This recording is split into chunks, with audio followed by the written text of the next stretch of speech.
నమస్తే. ఇన్నాళ్ళు నన్ను సపోర్ట్ చేస్తూ, ఎంకరేజ్ చేస్తూ మీ ప్రేమని నాకు అందిస్తున్న ప్రతి ఒక్కరికి కృతజ్ఞతలు. అలాగే ఈ వీడియో కూడా ఖచ్చితంగా మీకు ఉపయోగపడుతుంది. లైక్, షేర్ అండ్ సబ్స్క్రైబ్ చేసి మీ సపోర్ట్‌ని నాకు అందించండి. అలాగే ఈ వీడియో పట్ల మీకున్న అభిప్రాయాన్ని కామెంట్ సెక్షన్‌లో కామెంట్ చేసి తెలియజేయండి. ఇప్పుడు వీడియోని చూద్దాం. నమస్తే. Welcome to our channel. నేను పద్మిని. ప్రస్తుతం మనతో పాటు ప్రముఖ ఆధ్యాత్మికవేత్త, వాస్తు జ్యోతిష పండితులు నెట్టెల ఫణి భాస్కర్ శర్మ గారు మనతో పాటు ఉన్నారు. మాట్లాడదాం. నమస్కారం అండి. బాగున్నారా? నేను బాగున్నానండి. నర్మదా పుష్కరాలు వస్తున్నాయి అంటే దాని అర్థం గురువు మారుతున్నారు అని. మే 1వ తారీఖు గురువు వృషభ రాశిలోకి వెళ్ళబోతున్నారు కాబట్టి సంవత్సరం కాలం పాటు ఆయన అక్కడే ఉంటారు కాబట్టి ద్వాదశ రాశులకి కూడా ఇచ్చేటటువంటి ఫలితాల గురించి ఒక్కసారి మీ ద్వారా తెలుసుకోవాలనుకుంటున్నాను. అయ్యో తప్పకుండా. గురుడు అంటే సంక్రమణం అనేటువంటిది కొన్ని గ్రహాలకి మాత్రమే చెప్పారు. ఉదాహరణకి రవి మార్పు ఉందనుకోండి, మేషం, కర్కాటకం, లేకపోతే తుల, లేకపోతే మకరం, ఈ సంక్రమణాలకి ప్రాధాన్యత ఎక్కువ.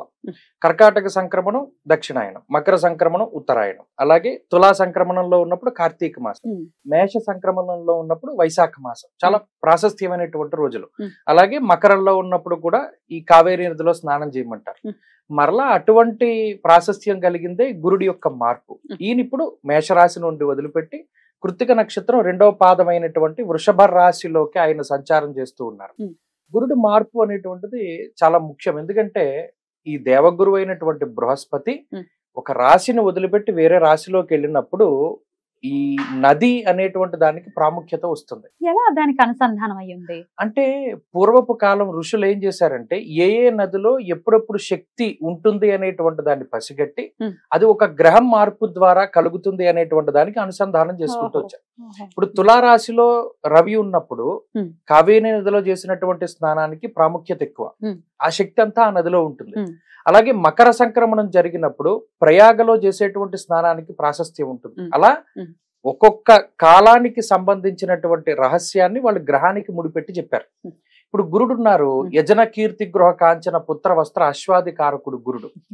ఆయన చాలా కారకత్వాలు ఇస్తారు. గురుడు జాతకంలో బాగా లేకపోతే నీచని పొంది ఉంటే అసలు సంతానమే కలగదు అని. సో ఒక్కొక్కళ్ళ జాతకంలో గురుడు నీచపడి ఉన్నా, గురుడు ఇబ్బంది పెట్టే స్థానాల్లో ఉన్న సంతానం అనేటువంటిది కూడా ఆలస్యం అవుతుంది.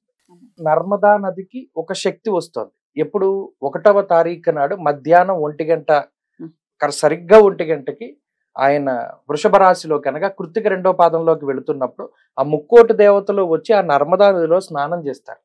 ఆ స్నానం చేయడం అంటే ఎందుకు చెప్పారంటే ఆ విషయాన్ని, ఆ నదికి ఆ శక్తి వస్తుంది అనేటువంటి విషయాన్ని చెప్పడం జరిగింది.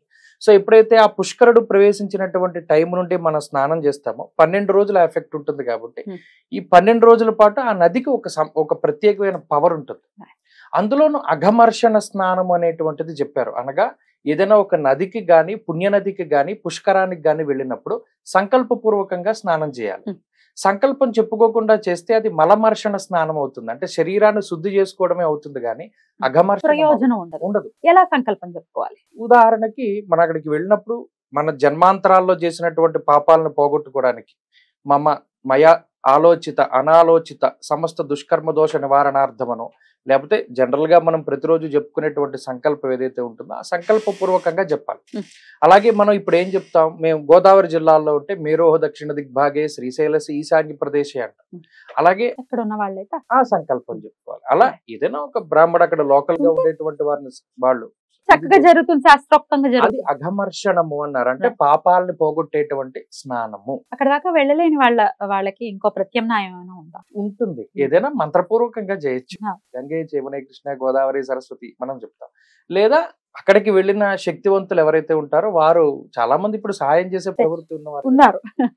వాళ్ళు ఆ నీళ్లు పోసుకోవచ్చు, సంకల్పం చెప్పుకోవచ్చు. ఏదైనా ఆ నీళ్లకి 12 రోజులు ఆ శక్తి ఉంటుంది కాబట్టి ఇంట్లో అయినా సరే చేయొచ్చు. అద్భుతం. ఇది పుష్కరానికి సంబంధించినటువంటి అంశం. అయితే మరి గురువు మారుతున్నారు కాబట్టి ఎట్లాంటి రిజల్ట్స్ ఇవ్వబోతున్నారు సంవత్సరం కాలం పాటు? మరి ఏమైనా వక్రగతి ఏమైనా ఉందా ఆయనకి? ఇత్యాది విషయాలు. అలాగే ద్వాదశ మీనరాశి వాళ్ళకి మరి ఏ విధంగా ఇవ్వబోతున్నారండి రిజల్ట్స్ గురువు గారు? నిజానికి గురుబలం తగ్గుతుంది. ఏలినాటి శని ప్రభావం ఎక్కువగా ఉంది. జన్మరాహు యొక్క దోషం ఉంది. ఇక్కడ మీనరాశి వారు చాలా గుర్తు పెట్టుకోవాల్సిన విషయం ఏంటి అంటే గ్రహస్థితి పూర్తిగా ప్రతికూలంగా మారుతోంది అని. మీనము అలాగే సింహము ఈ 2 రాశులకి ఈ గ్రహస్థితి ప్రతికూలం. ప్రత్యేకించి మీనం గురించి మాట్లాడినప్పుడు జన్మరాహు యొక్క దోషం 3 ఏళ్ళు ఉంటుంది. ఏలినాటి శని 1 సంవత్సరమే అయింది ప్రారంభమై. 3 ఏళ్ళు అంటే మారిపోతారు కదా రాహు జన్మరాశిలో సంవత్సరం, 12వ స్థానంలో సంవత్సరం. రాహు వెనక్కి వెళ్తారు. అవును, మళ్ళీ వ్యయంలోకి వస్తారు కాబట్టి రాహు దోషం. 3 ఏళ్ళు రాహు దోషం. అందులో ఒక ఇంచుమించు 1 ఇయర్ అయిపోతుందా? అవ్వట్లేదు. మొన్న నవంబర్ లో 6 నెలలు అవుతుంది. నవంబర్ 28వ తారీఖున రాహు మారారు. ఇవాళకి 5 నెలలు. 18 మాసాలు ఉంటారు రాహు ఒక రాశిలో. కాబట్టి 3 ఏళ్ళు రాహు బలం ఉండదు. ఏలినాటి శని ఇంకా 6.5 ఏళ్ళు ఉంది. గురు బలం 2 ఏళ్ళు ఉండదు. తృతీయ చతుర్థ స్థానాల్లో గురుడు యోగ్యమైన గ్రహం కాదు. అంతఃక్లేశం ధనచ్ఛేదం వ్యయద సర్వదోషద. 3వ స్థానంలో గురుడు. ఉపచయ స్థానంలో అన్ని గ్రహాలు మంచి చేస్తాయి కానీ నైసర్గిక శుభగ్రహాలు మంచి చేయవు. ముఖ్యంగా గోచారానికి వచ్చేసరికి రవి గాని కుజుడు గాని లేదా రాహు ఇటువంటి గ్రహాలు, శని ఇటువంటి గ్రహాలు తీసుకుంటే తృతీయం చాలా మంచివి వాటికి. కానీ నైసర్గిక శుభగ్రహాలైన గురుడు గాని బుధుడు గాని శుక్రుడు గాని చంద్రుడు గాని ఈ గ్రహాలు ఏవి కూడా ఉపచయాల్లో మంచి చెయ్యవు. కాబట్టి ఈ ఉపచయంలోకి వెళ్ళినప్పుడు తృతీయ స్థానం అనేటువంటిది సహజేన వదేచ్ఛాద భక్ష్య విక్రమ సోదర చమూపతిత్వం తేజస్య దక్షిణం కర్ణమే వచ్చ. శరీర భాగాల్లో కుడివైపు ఉండేటువంటి పార్ట్స్ గురించి ఎక్కువగా తృతీయం చెప్తుంది. అలాగే తర్వాత పుట్టినటువంటి వారి గురించి చెప్తూ ఉంటుంది. అలాగే చమూపతిత్వము అంటే పట్టుదల, తేజస్సు, భక్ష్యబోధ్యాదులు అంటే అన్నం, మనం తినేటువంటి ఇవన్నీ నిస్సారంగా మారిపోతాయి.